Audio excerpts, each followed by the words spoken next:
ગુજરાતની જનતાએ 5 પાંડવોને વિધાનસભામાં મોકલ્યા છે। એક બાજુ 160 ધારાસભ્ય ભારતીય જનતા પાર્ટીના હતા, છતાં અમે વિચારતા હતા કે 5 પાંડવો રહીને જ ગુજરાતના જનતાને ન્યાય આપીશું।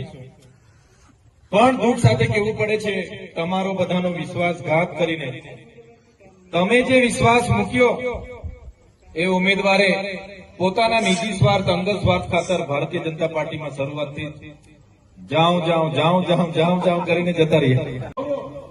અમે ચૂંટાયા છે, તમે થોડો સમય કાઢીને આ ચૂંટણી પોતે લડીએ છીએ એવું મન બનાવીને તમે થોડી મહેનત કરવા લાગજો।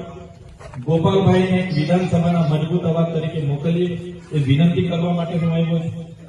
ભૂતકાળ જીએસટીના 28% જીએસટી આપણા ખેડૂતોની તમામ સાધન સામગ્રી પર નાખી દીધી। એ પત્યું નોટબંધી આવી